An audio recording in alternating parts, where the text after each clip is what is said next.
Hey everyone, Mikki here. You're listening to Mini Mikkipedia on a Monday. And to continue on my Metabolic Mastery series, I want to talk about the role of melatonin, particularly as it pertains to metabolic syndrome, which of course is all about our metabolic health. And we shall call this the overlooked hormone in metabolic health. To be fair, I don't think that it's overlooked by everyone by any stretch of the imagination. And it absolutely comes up when we are discussing the role that sleep has in overall metabolic health. But its role goes much deeper than just sleep.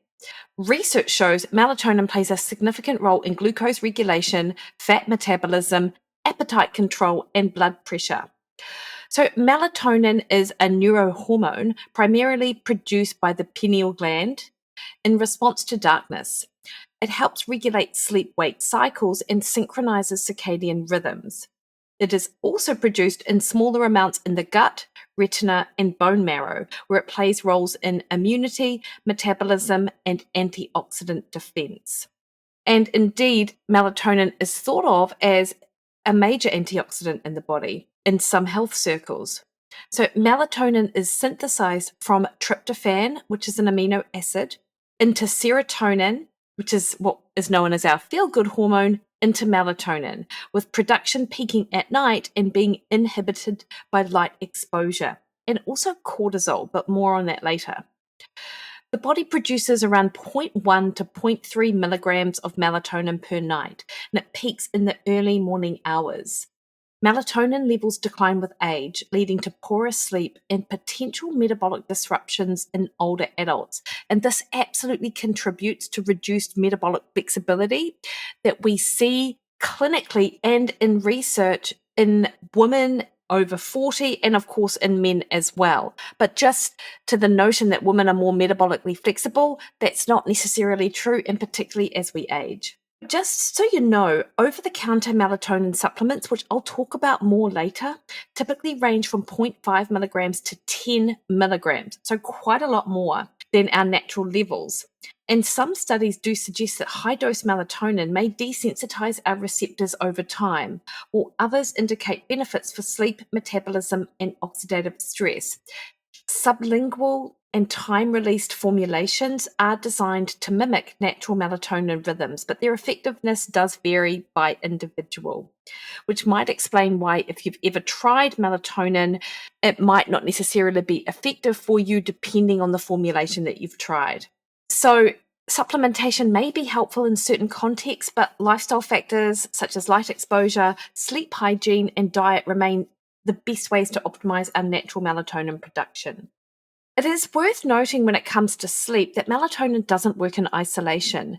It interacts with adenosine, cortisol, and neurotransmitters to regulate when and how well you sleep. So it isn't just about sleep onset. Adenosine is our body's sleep pressure molecule. It builds up throughout the day and makes you feel sleepy at night. And melatonin and adenosine work together because adenosine accumulates as a byproduct of ATP, energy breakdown, reaching peak levels before bedtime. Melatonin amplifies adenosine's effects, signaling to the brain that it's time to slow down and sleep. Caffeine blocks adenosine receptors, delaying sleepiness even if melatonin levels are rising. So if your melatonin is in sync but you struggle with sleep, obviously caffeine intake or disrupted adenosine buildup could be the issue. I mentioned cortisol just before. This opposes melatonin in the sleep-wake cycle.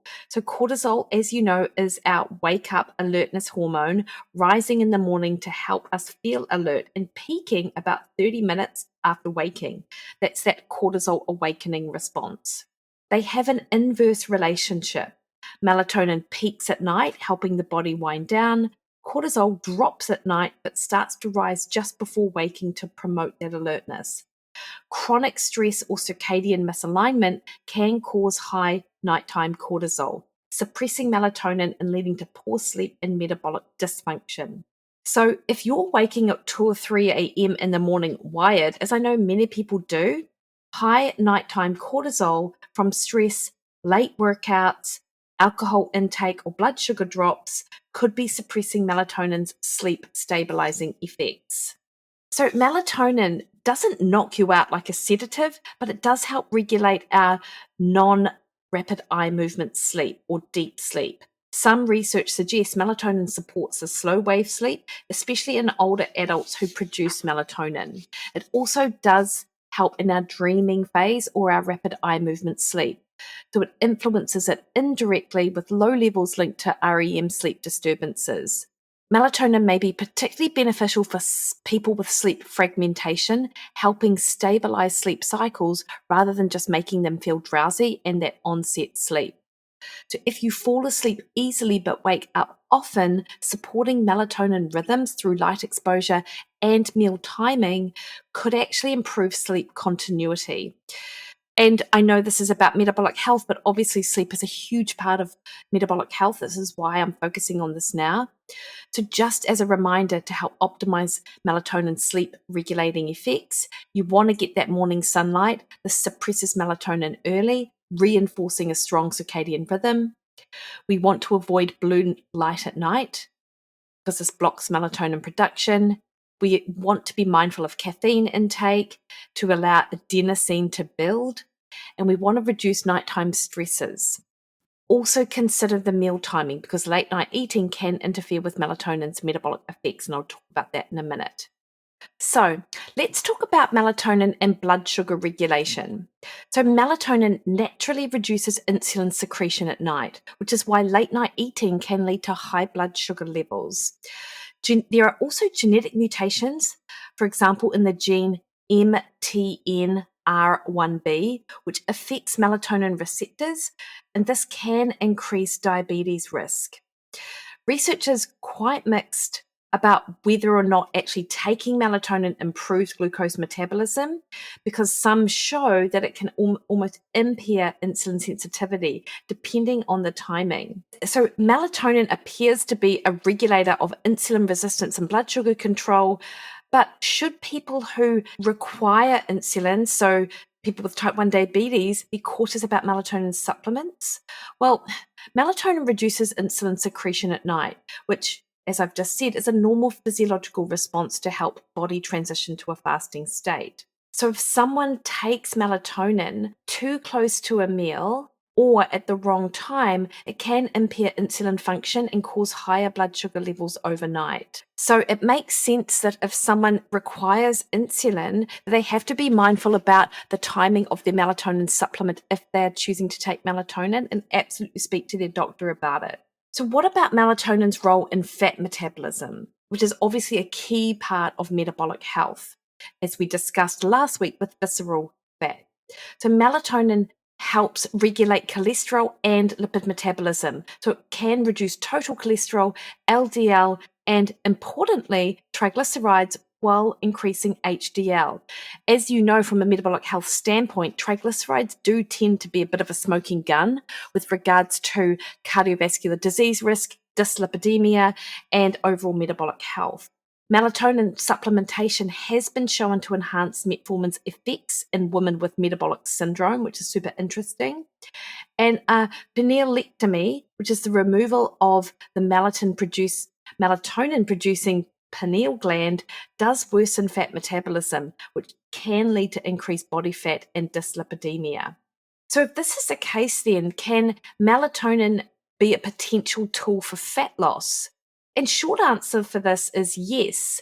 It has potential benefits for fat metabolism and weight regulation, but it isn't a magic bullet for fat loss. Obviously, nothing is, but it does work indirectly by improving sleep, circadian alignment, and metabolic function. Melatonin can help regulate energy balance. It affects the balance between white fat and brown fat, which is super interesting. The way that it affects the balance between white fat and brown fat is by encouraging brown fat activation. What studies show is that melatonin can stimulate the browning of white adipose tissue. By browning, I mean that it enhances that mitochondrial content, which is responsible for the color. And of course, responsible for the increased thermogenic and calorie burn. Melatonin also improves sleep quality, as we've just talked about, and poor sleep is linked with higher cortisol, increased hunger hormones, and lower leptin, which is a satiety hormone, both of which are factors that can drive overeating and fat gain. And melatonin supports mitochondrial function. It acts as a mitochondrial antioxidant, enhances fat oxidation and energy production. So melatonin can support fat metabolism, but its effects are indirect. And the biggest benefits probably come from improving circadian rhythm, reducing stress, and enhancing metabolic efficiency, unsurprisingly. What about melatonin and blood pressure regulation? What we know is that low melatonin levels are linked to high blood pressure and increased hypertension risk. Melatonin relaxes blood vessels and lowers nighttime blood pressure. And what we know is that low melatonin levels are linked to high blood pressure and increased hypertension risk. And we see this in certain populations, such as pregnant women. And we know that melatonin can relax blood vessels and lowers nighttime blood pressure. Does this mean that melatonin could be a natural alternative to blood pressure medication? Well, this is possibly could be the case, but only in specific instances where low melatonin levels contribute to that high blood pressure. Melatonin, as I mentioned, has a vasodilatory effect, meaning that it can help regulate blood pressure, particularly at night. And this is because it can also, in addition to being a vasodilator, regulate the autonomic nervous system, balancing sympathetic and parasympathetic responses. If you recall, sympathetic is our fight, flight, or freeze, and parasympathetic is our rest and digest. So its blood pressure improving effects could be super helpful, but it's likely only going to be as beneficial for individuals who have nocturnal hypertension and also people with disrupted circadian rhythms. You might want to look at that if they also have high blood pressure. Might be helpful for older adults who can present with both high blood pressure and low melatonin levels, and potentially people with high oxidative stress and endothelial dysfunction, which melatonin may help mitigate. And there are tests that you can do to have a look at metabolic stress in the body, looking at organic acid production through urine. So if you have a circadian component to your hypertension, melatonin is likely to be effective. If you don't, then melatonin as a treatment for blood pressure is not going to move the needle. And in fact, blood pressure responds really well a lot of the time to dietary changes, which I talk about in the Metabolic Mastery series over the last few weeks. Now, in terms of appetite, leptin and ghrelin are really influenced by melatonin. We know that higher melatonin can result in lower hunger and improved leptin sensitivity, so better fullness signals. And melatonin also helps improve insulin sensitivity, so reduces blood sugar spikes and energy crashes that can drive cravings. Of course, its role in sleep quality allows us to have a better regulated appetite and fewer late night cravings. So if you do struggle with cravings and sleep, optimizing melatonin may help enhance and rebalance those hunger signals. And what about melatonin in general for fat loss and metabolic health? Well, I've mentioned a few of these, but just in summary, we know it encourages fat burning, lipolysis, and it helps activate brown adipose tissue. And this is more thermogenically and metabolically active. We know that melatonin improves mitochondrial function. I just mentioned that it reduces late night snacking and cravings, so it can help align eating patterns with circadian rhythms. And these factors can help shift the body to be more metabolically flexible and allow for better fat burning, better appetite control, thus allow someone to more naturally reduce calories to create that deficit and improve that energy expenditure. So overall, this is really favorable for fat loss and metabolic health under the right conditions. But of course, it isn't about taking a supplement. To my mind, it's about optimizing melatonin through getting that morning sunlight. I mentioned this already, limiting blue light exposure at night, eating meals earlier in the evening, maintaining a consistent sleep schedule, and avoiding caffeine and alcohol late in the day. I think one thing I do want to chat briefly about is, of course, supplements for melatonin, because people will take a melatonin supplement and rely on it for all sorts of reasons. I mean, obviously for sleep, but if you're thinking about it for your metabolic health, there are just some things that you do need to consider. I mentioned about the dosage. And when it comes to supplements, less is often more because of how much our body naturally produces, which is between 0.1 and 0.3 milligrams, and the fact that supplements contain 1 to 10 milligrams. So lower doses, 0.3 to 1 milligrams, may be more effective for sleep and circadian support, while higher doses of 5 to 10 milligrams may be useful for jet lag and or short-term use.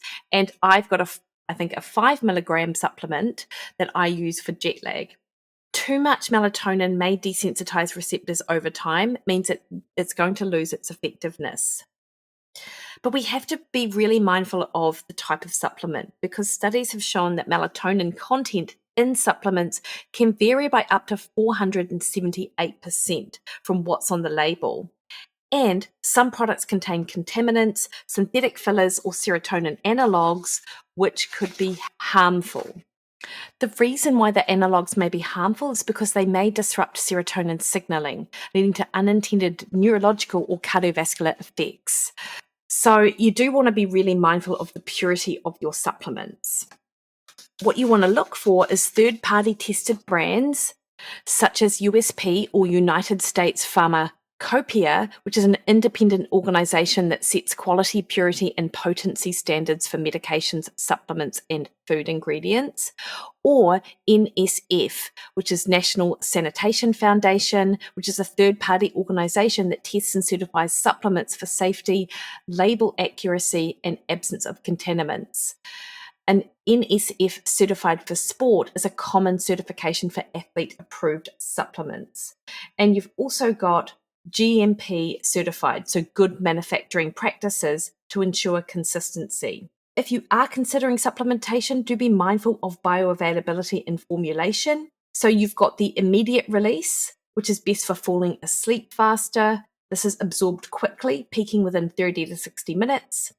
You've got sustained release, which is good for staying asleep longer, which is released more gradually over 6 to 8 hours.